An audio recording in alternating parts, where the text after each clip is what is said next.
Hey everybody, it's Taylor, and I wanted to show you how I made these hydrangeas with a watercolor look using the Tim Holtz Distress Markers.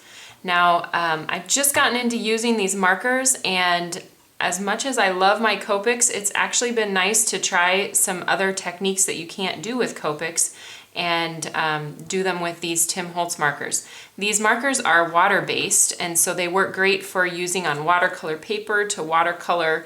And that's what I'm going to show you today with our this is our Forever in Bloom stamp set with some really beautiful hydrangeas. They come in both solid images and outline images. So you can use the technique I'm going to show you here, and you can also use your Copics to color in the outline images. So here's a quick look at the rubber on the back.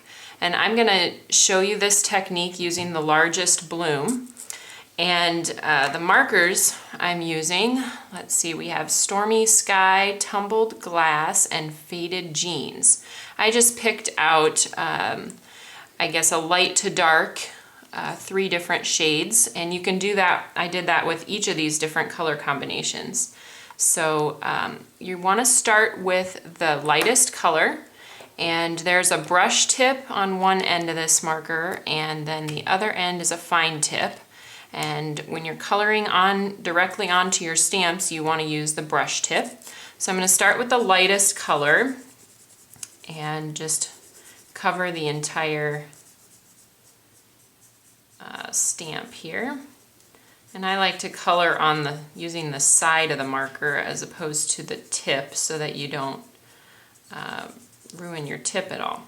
So then when you're done with that, you go in with the next darkest color and just make some accents in the middle of the flowers is how I did it. You can tell on the stamp there's detailing to kind of show you where the middle of each flower is, and just kind of roughly trace over each center with the darker marker.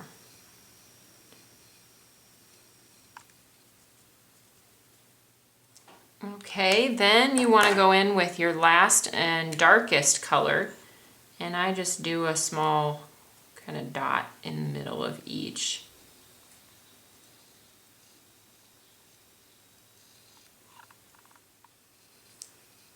And once you're finished with that, I have some of our choice watercolor paper here. This is my favorite for using when I'm doing watercolor images. And then I have Ink Potion number 9. It's an ink blending solution by Sukaneko.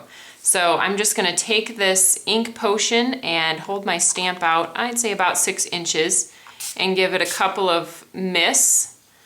And you can kind of see how the colors start to blend together on the stamp. And then you just go ahead and stamp it down onto your paper. And when that dries, it'll give you a nice watercolored look like I have here. I'd say let it dry and soak into the paper for maybe a couple minutes before you go ahead and cut it out. And you can see here that I cut out all of these blooms with the new die that coordinates with the Forever in Bloom set, and it is our Hydrangea Blooms die. So hopefully you learned a little something new that you can try with your water-based markers. Especially the Tim Holtz markers are some of my new favorites. So hope you have a great day. Thanks for stopping by.